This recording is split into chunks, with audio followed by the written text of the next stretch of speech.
Borderlands 3 is widely regarded as having a terrible story that spat in the face of the community, but also the gunplay is really fun. So what if I decided to ruin that too? This is Borderlands 3, with only shields. So, who would I choose for such a task? Such an occasion? Would it be the Vault Hunter with an entire skill tree surrounding shields? A Vault Hunter who has an action skill that's literally a shield? Amara? Yeah, we're going with Amara. You know, the famous passive fist. It was practically made to be. She has some shield and elemental support, and most importantly, has some solid healing. Right off the bat, you can get a unique shield through the mail via something I probably paid for at some point. It's been a while since I used exclusively shields to brute force my way through Borderlands though, so let's touch on the general rules I was playing by while I brush up.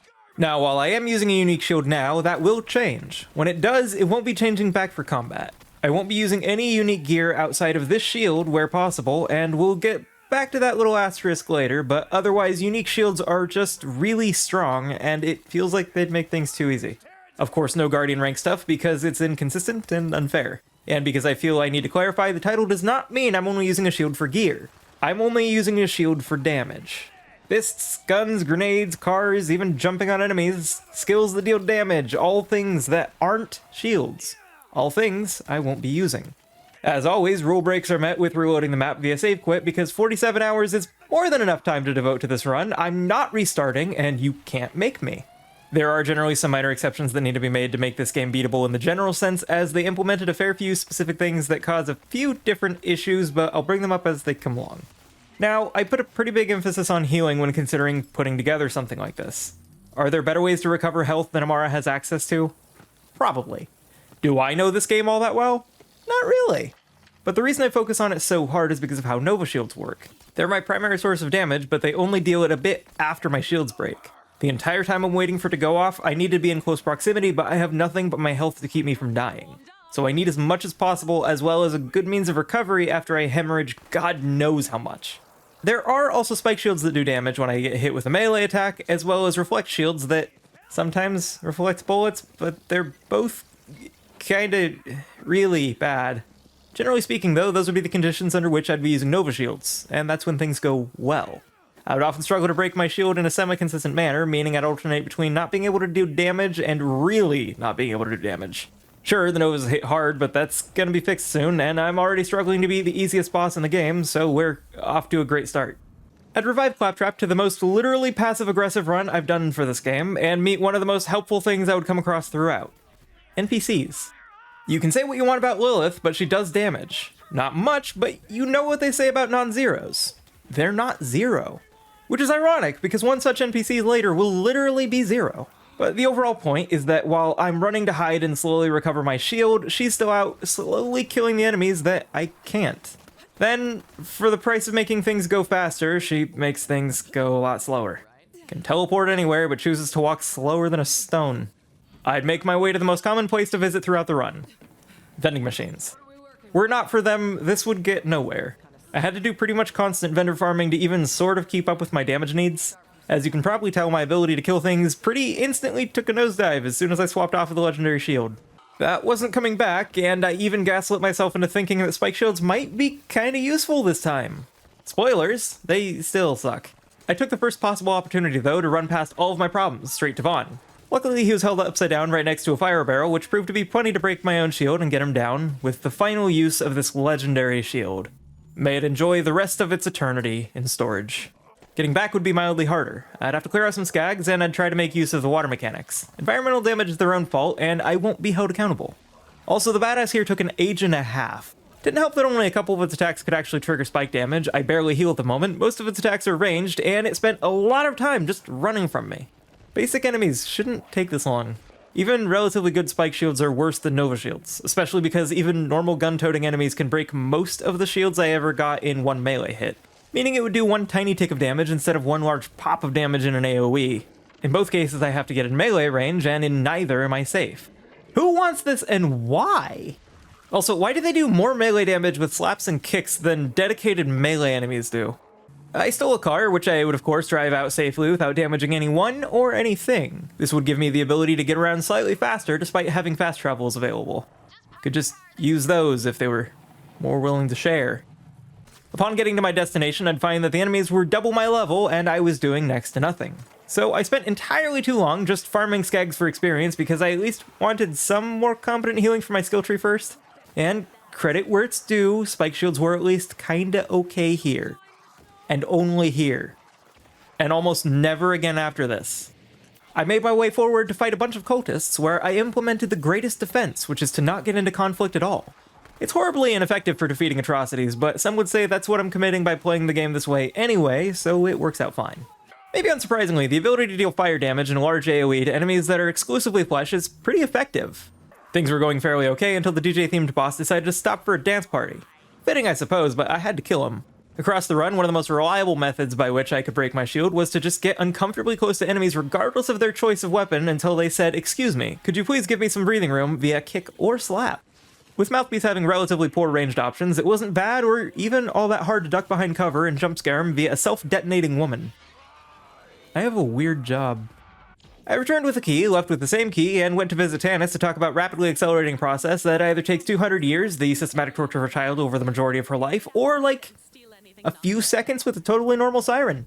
I did have to defend her for a while, and this section filled me with a sense of unearned confidence. This is still tutorializing, so a lot of enemies would die in one hit, and sometimes a lot of enemies would die in one hit. Things seemed genuinely good. I felt confident. This seemed easy. As is often the case. A fool's was I. So young. So naive.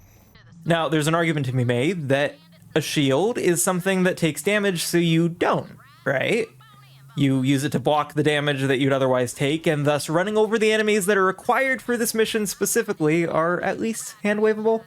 Also, this mission is required for every run, and next to no run could get through this with a rule set that didn't at least allow for objectives. It's just a really good thing Amara can't see very well, or she'd likely be quite upset by these events. Our entire plan to escape this planet hinged on a tiny piece of kit that some local bandits were lucky enough to have and kind enough to donate. So I snagged that, made my way back, and witnessed the slowest and most dull fight you could possibly choreograph between three sirens. While I'm not saying that it needs to be an anime fight, I am saying I wouldn't complain if it was at least a little bit like that. Or, you know, at least half as action-packed as a friggin' shield run. This is arguably a pacifist playthrough, and you still don't see me spending this much time refusing to hit the enemies. Lilith regretted not having a better shield so hard that not only was she emotionally broken, but so too was my connection to Shift. This led to me having to rescue her, which required fighting a fair few enemies. This area is rather open, which would complicate things just a tad, but not quite as much as the badass bandit at the end of the encounter. It'd be a pretty common theme that normal enemies would be at least somewhat manageable, at least relative to some of the other things I've put myself through, and slightly harder enemies would instantly make life a hell of a lot harder. If nothing else, a lot more dangerous. After reviving another Vault Hunter that really could have benefited from a shield, we loaded into a ship and set off to the stars. And by stars, I mean random chores around Sanctuary, which could be handled via minor amounts of percussive maintenance and exploding our problems away. I was weirdly delighted to see that I could actually fight the interior fires with fire. I was ferried across the cosmic soup, all to land in a sprinkle of wildlife and a heaping helping of way too many enemies that are gonna have shields and ruin my day. Before I could even get to that, though, I'd have to figure out how to beat a car. At first, I tried the typical strats, but they hit hard and stay fairly far away from cover. I kinda need cover to live, so that was out. Then I tried getting it to fight Lore, and that didn't go particularly well, with them continuing to push forward through the map, well away from the car.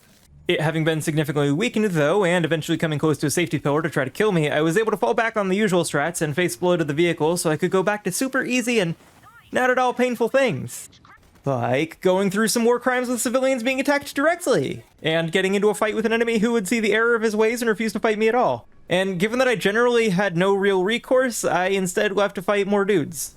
And fight is maybe a strong word. A lot of the damage I would deal would ironically be eaten by their shields, but at least I'd have Lore to help me fight them all for now. Sure, there are two badass enemies, I can't break their shields, and they rapidly apply damage over time that will guarantee that my shield won't come back quickly, theirs will, and in all likelihood, just kill me. But it's okay, because by save quitting, I also broke Lore's AI, and I'm entirely on my own here. I have to 1v2 these guys, and I can't break their shields. Even better, of course, because things needed to be worse, this game has genuinely some of the worst hitboxes I've worked with in a long time. Case in point, I frequently can't hit enemies at all. To cut it really long story short, I struggled with fighting these bastards for about an hour and a half straight after a ton of vendor farming, just so I could break their shields and do a tiny bit of damage each time my shield would break. I learned to avoid pretty much everything except their one-arm flamethrower attack. Pretty much everything else was a reason to run away. I needed to space myself from them as to take as little damage as possible while waiting for the eternity-long Nova delay. This usually meant trying to bait out another flamethrower attack while just kind of waiting. After eventually, and I do mean eventually, killing mildly less basic enemies, I was able to put my guard down and talk to Reese. The conversation was short-lived as I had to go meet up with Zero, who would go on to hard carry me through just enough to be a great help, but not enough for this to be over yet. Also, he's kind of bad at reviving people.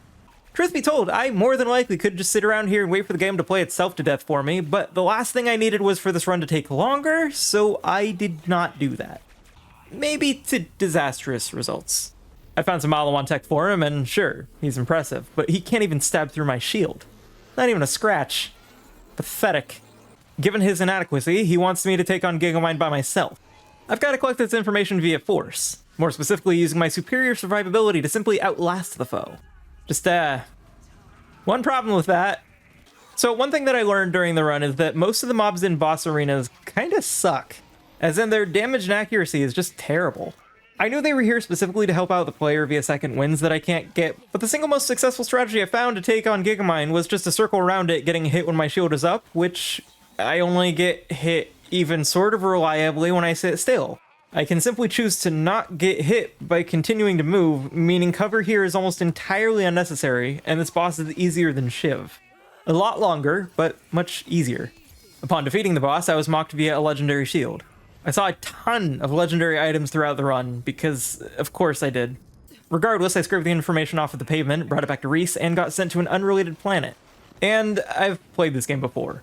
Normally, even, and I knew I was going to be fighting more shielded enemies, but that doesn't mean I came here without being disappointed. Because right off the bat, I had to deal with Nogs, and currently they will recover their shields every single time long before I ever manage to actually harm them. It's not up for debate, especially if I'm unlucky enough for them to spawn in as badasses, so I ended up having to farm for a new shield, and I had to replace my shields kinda constantly, which always happens via vendors. I literally don't remember a single instance where I just found one that was genuinely useful. I managed to, via a more aggressive playstyle and better equipment, push through to meet Maya, who is clearly doing things that I was unable to perform via phase lock during my run of things. But I'm not bitter or anything regarding the effort she's putting in. It's fine. The next several zones were full of enemies that could recover their shields, sure, but I had an NPC assistant in Maya, and it was alright. Again, I probably could just wait it out, but I didn't mind just kind of aggressively standing near people. There's something about having the safety net of a helper in conjunction with just a bit more consistent damage that always worked as a nifty little morale boost. I found a child who has a genuinely concerning lack of care for the value of human life. Seriously, this scene is messed up. And I stand by the statement prior regarding morale, in spite of things, and also getting locked into place because this game likes to just not let me move sometimes. I love when I'm not allowed to control the game that I'm playing. I rank it right up there with headaches and stubbing my toes. Against all odds, including but not limited to Ratchets normally healing themselves a lot, between Malawon troopers, Ava, and I guess also my standing nearby, it went down really quickly and easily. On the first try. I'll be honest, I was dreading the encounter, and as it turns out, my judgment regarding the fights that I should and shouldn't dread during the entire run was pretty inaccurate. Arguably incredibly inaccurate. Case in point, I was absolutely dreading Captain Traunt. After all, he has fire DOTs, massive AoEs, tons of mobs, terrible cover, fast-moving elemental attacks that circumvent cover, and of course he deals a ton of damage with most of his attacks. But what if I told you he was really easy? See, he functions really similarly to his normal enemy counterpart, and you can pretty easily get away from most of his attacks to have him break your shield via the one-arm elemental beam. Ideally ice. The mobs suck, and there are often a fair few health vials in the arena. It certainly wasn't fast, but I also found out just how effective this little bit of architecture is for ignoring most of what he can do. If anything, this run has made me feel like I've historically made this fight significantly more difficult than it's ever had to be. Maya, of course, showed just how much practice she's had phase locking by opening a door. Odd flex? And after taking an ancient relic from her home, I made my way back to mine and went back to deal with a bunch of corporate enemies. More specifically, in the weirdly half-committal, kind of low, but only like a little off the top gravity portion of things. Breaking in wasn't so bad, except for a couple of very specific enemies. While the heavies are slow to kill, the Nogs can't reliably break my shield to hurt themselves if they're the only thing left on the field, and the rest of the mobs certainly exist, the badass troopers absolutely shredded me. The badass versions of the other two mostly just require more aggressive versions of the same strats for their standard counterparts, and make no mistake, it was absolutely super slow going. But what isn't around here? Shoot, I almost forgot I have to get Reese in here. Owns his own tech company and has to have me hijack a crappy ball for him that won't do anything meaningful. I managed to instill enough fear, though, in one enemy that it would rather fall into oblivion than face me. The coward. It didn't even know I can't swing back. Back to the troopers. Yeah, things could be going better. Just a little better. I wouldn't complain if it went a lot, but I'd appreciate at least a little bit. Anyway, slipping past some more optional enemies, I'm at a barrel room that enemies wouldn't follow me to, so I dropped some grenades, blew myself up so I could blow myself up, so I could blow something else up, and in the end, here's me, blown up. With that done, the only thing between me and turning off a massive death laser was a ton of enemies. Lovely. The big scary ones really aren't even that. Their projectiles are just too slow to be imposing, and their damage isn't there to make up for it. But after them was a boss that I was absolutely dreading. It does a lot of damage in large areas that are hard to predict and avoid. Or so I thought. Playing games exceptionally slowly is a great way to find cracks in its design. I've seen and experienced things that most folks in their right mind wouldn't likely ever even consider. It's great for finding minor or major flaws, because you're going to experience them all in great excess. But similarly, you'll learn a lot about different playstyles. Everybody experiences things like this just a little bit differently. It can be as little as how you maneuver. You and I looking at the same area might choose entirely different routes because we value different things about it. Little bits of cover, optimizations of speed, proximity to enemies, things that can be grabbed along the way. You might not think about it, but even just your micro movements can say a lot about how you'll enjoy any given game. And fundamentally, that's what this run is. It's changing how I look at absolutely everything. Every placement, every step. This is not how you'd play using any gun, action skill, or even melee. This is how I would play using shields. And what I learned doing this is that in the multiple times I've played the game, I've used guns wrong. This boss is predictable, slow, easily avoided, and while the lesson came in a painful package, I still enjoy the sense of discovery that whether it be a challenge or in casual play, I still have more to learn. More to get excited about. Its electric beam attacks are slow and low damage. Perfect. Its fire attacks are easy to avoid altogether. Its big missile attacks do an absolute ton of damage, but are pretty much guaranteed to not be a problem for health gate, so make sure to get it back. Having more than one attack that I can hurt it from works wonders, and that's kind of it. There are a couple of other opportunities, but not ones I'd hugely recommend. It helps that the boss also doesn't have a ton of health, and the final phase is by far the easiest for most runs and builds. After saving Reese's life, I got the grand reward of getting to save Reese's life. The majority of the locale is full of soldiers to help me along the way, enemies that are relatively easy to kill. The twist of the century, Zero has betrayed us all for no reason. Never mind, it's not a betrayal, it's just a problem and a half of a boss. He has a shield, which actually regenerates, unlike most of the bosses. As far as I can tell, there really isn't a way to reach him via Nova Shields. I don't know how to tell you this, but those bullets that are hitting me are not melee attacks, meaning spike shields, once again, are useless. Hell, he can barely hit me at all. I did have one other hope. Some shields reflect bullets. I just needed to roll a 15% chance several times in a row to maybe kinda hurt him. Which wasn't going to happen. I figured I could maybe get a better one. See, you can roll duplicate shield mods for better effects. They're extremely rare, but you can find shields that have a 30% chance to reflect shots. And that also wasn't working. You technically can get triple rolls, but I literally didn't find one the entire run, while a whole lot of literal hours of this run were just dedicated to farming for them in hopes that I could get triple Nova Shield. Now, this boss has up to 4 versions of himself at any given time. One of them will start and stay on the ground. It may or may not be him, and I can test if it's him by wearing a spike shield, and by watching his shield in the top of the screen. If it goes down a little bit, I need to swap to a Nova Shield. If it doesn't, I need to restart. Being the incredibly intelligent, at least billionaire, probably closer to trillionaire, maybe even quadrillionaire that he is, Katagawa actively chooses to stand on devices that go boom when shot. Frankly, you'd think he'd just pay someone else to be here, but maybe I'm the idiot for figuring out that I don't even have to shoot him due to weird angles with bullet reflections for certain machines, giving me a whole nother chance to damage him. Meaning I just have to get exceptionally lucky a couple of times via reloading the map to push him into his next phase, where there will be 2 of him on the ground. And once 2 of him are defeated, he'll go back to summoning more and possibly swapping places with his clones, meaning re-rolling a chance at hitting him again. It's not hard, it just takes a lot of RNG for the initial phase. Everything after is about as difficult as a basic mob with a ton of readily available cover. Having collected my prize of saving his life, I was then able to collect an additional prize with him being so generous of something someone else wanted to... Wait, why are we actually wanting to open the vaults again? I don't know. I guess shield the world from the monsters that just hibernated for a really long time without bothering anyone? Well, no time to think about that. Zero, feeling inadequate after our last encounter, once again tried and failed to break my shield.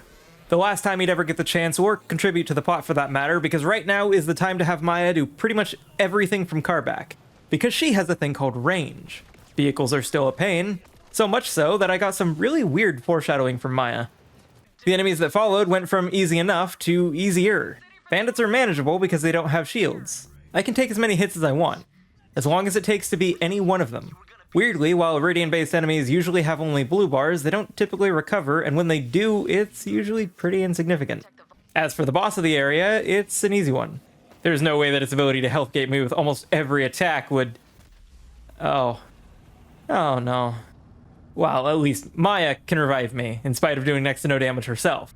Of course, she can't do that forever, and nearly dying repeatedly isn't particularly sustainable over endurance fights. So with every phase getting more dangerous, more aggressive, what if I just used that against it?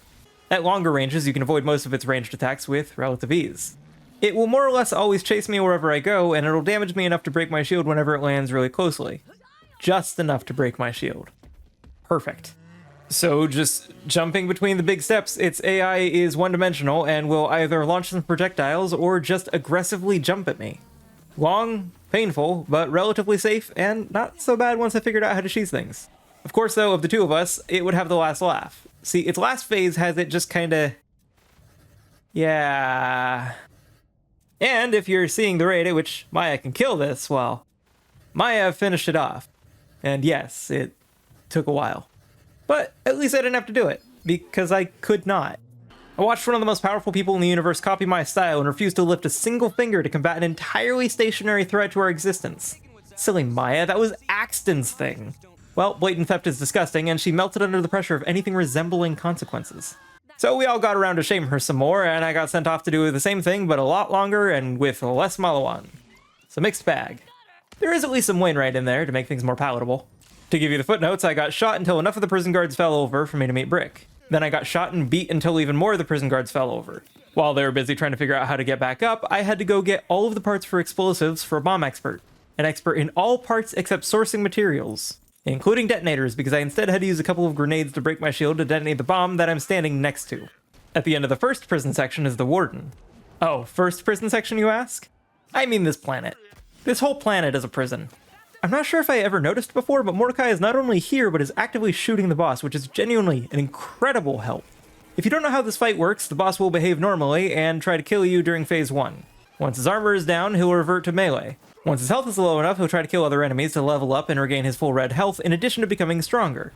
Which means I either need to snipe his kills, or kill him before he can down anything else. Both require a sort of speed that I just don't have, especially when everyone just chooses to stop targeting me. So, of course, it was looking like there was only really one answer. I just have to fight him all the way up to and through his max level. This game has everything scale up to you, so I was usually under or on level with things. I can't say that I really wanted him to be more difficult, but I didn't see another solution. Or the AI could glitch and continuously attack me and only me during an attempt. Yeah, that was a lot easier. I should have done that the first time! Due to range issues, I did elect to toss the lockpick up to Hammerlock. Please pay no mind to the grenade-like shape of the device. It's, just don't think about it. After successfully saving one of the two best characters in the game, I had to meet up with some awful characters. Wainwright is still the best part of this planet, and I had to clear out a lot of cultists slowly and systematically. Along the way, I got the wonderful experience of having to stop and deal with Billy, and if you haven't noticed a pattern with bosses up until now, he hits like a truck in massive AoEs, never lets up, and life is pain. This bastard made me actually learn how to fight him. Seeing his attacks, I would pretty much always jump too early or late until I realized just how precisely it tracks. The wave attack that he does will more or less always be jumpable if and only if you're on the ground when he claps, even at close range. As for his tracking fireballs, those things are just awful. Avoidable, but awful. The rest is just abusing the hell out of Healthgate. After that, I had to help a walking catchphrase free people by way of exploding them out of their cells. I can see no issues with this method, possibly due to the amount of shrapnel in my eyes. I had to blow myself up, as I often do. My antics would result in me having to very peacefully break into prison. I'm here to break a guy out for...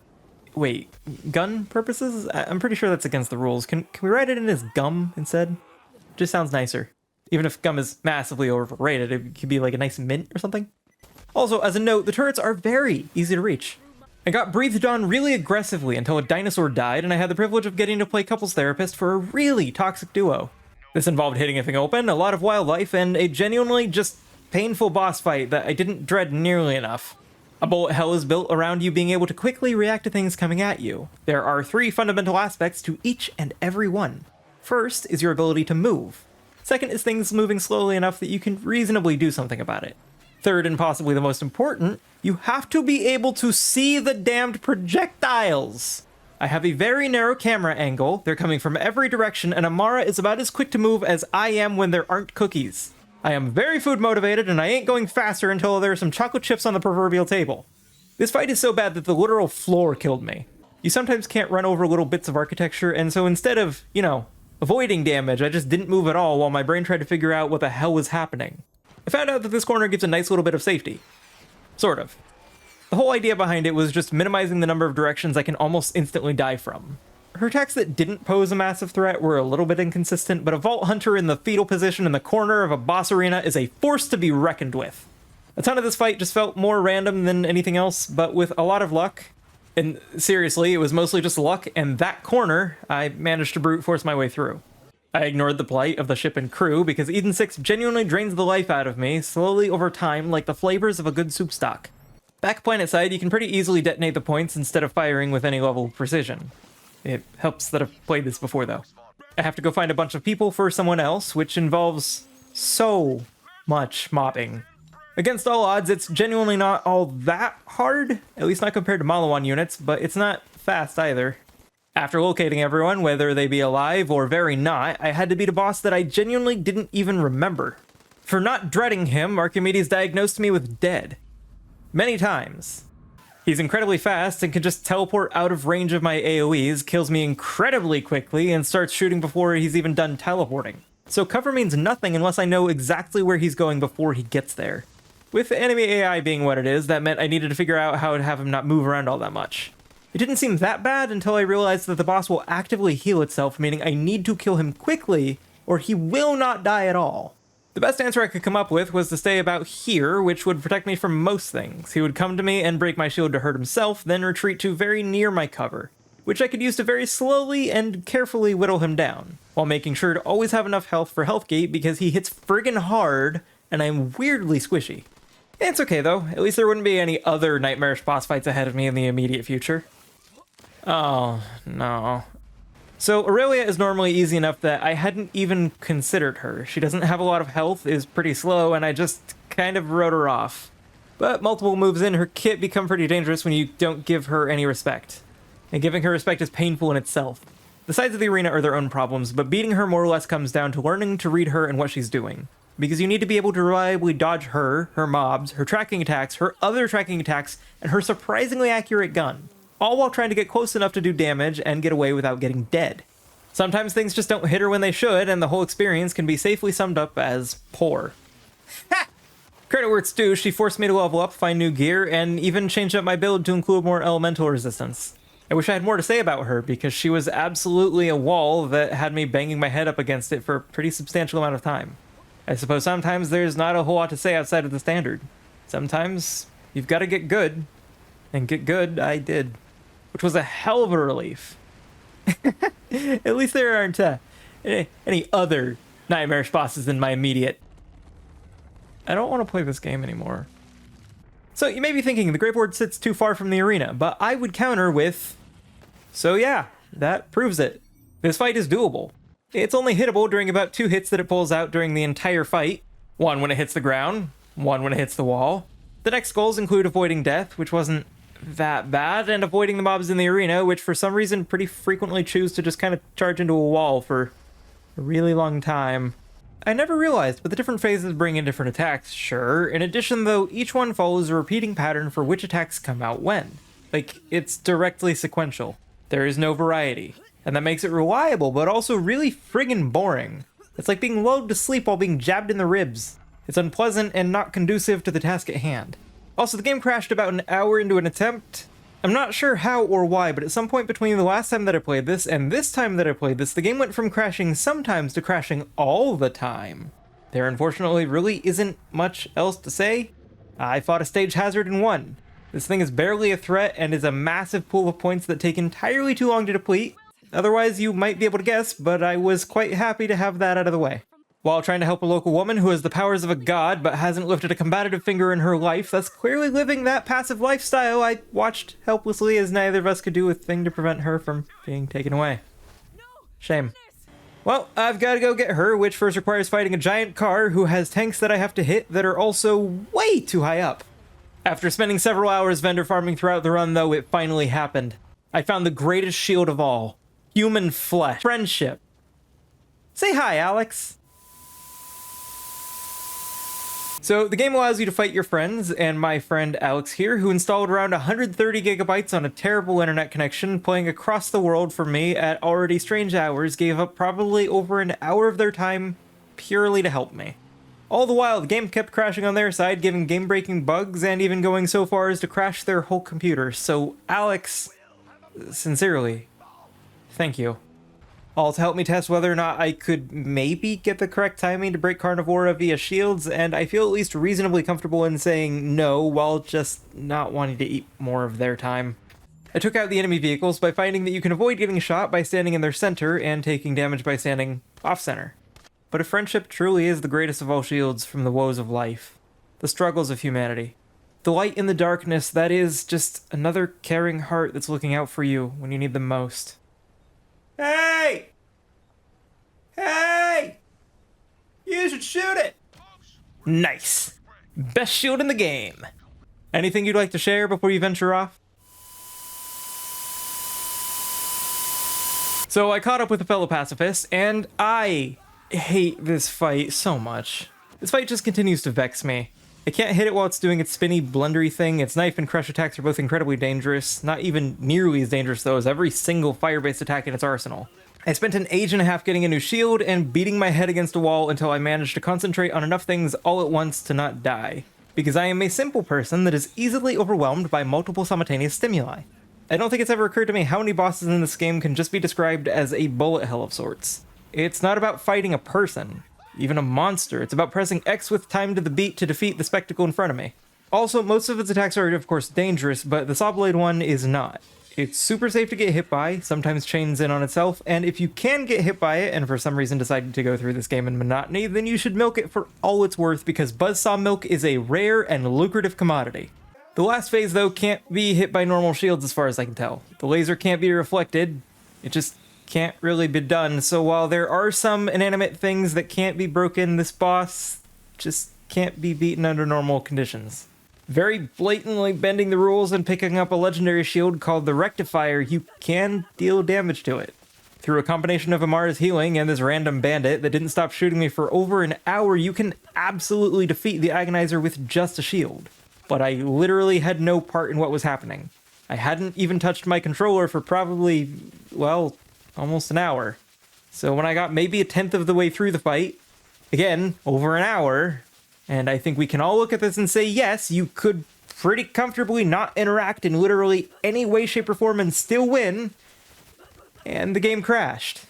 After having already spent several hours of actual time and effort to get here, you know, I'm just gonna call that a win. You may at any time or in any way call this cheating, but it's not a question of skill. It's not a question of determination, it's just whether or not the game crashes, and that's not even a fun question. Also, this gun has a shield, so that's close. And Alex was probably sleeping because I play it really weird and inconsistent hours.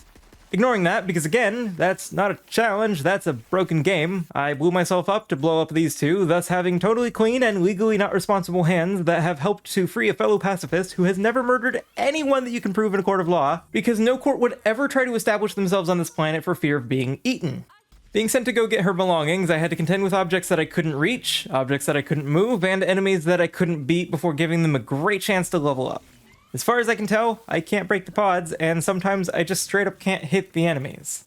I genuinely loathe the hitboxes in this game. I drove a little way with her stuff before running most of the rest of the way and teleporting it to me. I used my car-shaped shield to throw an explosive barrel-shaped shield to break an object so I could carry on. We launched an attack on an enemy base that's full of my friends and soldiers that I've never met before in my life. I feel like a little bit of actual planning would have helped, but here we are.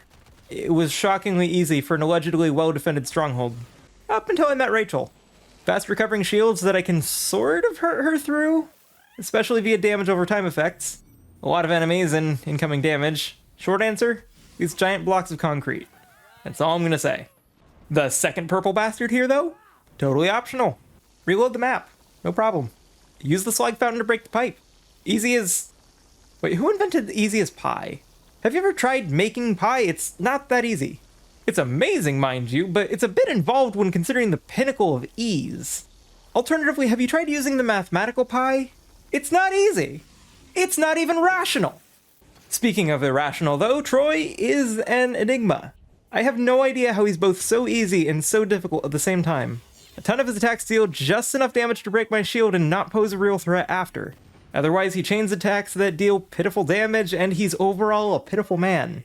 His greatest defense is throwing me away from him when the Nova goes off, but that can only really prolong the inevitable. His hitboxes suck, but there really isn't all that much to give here.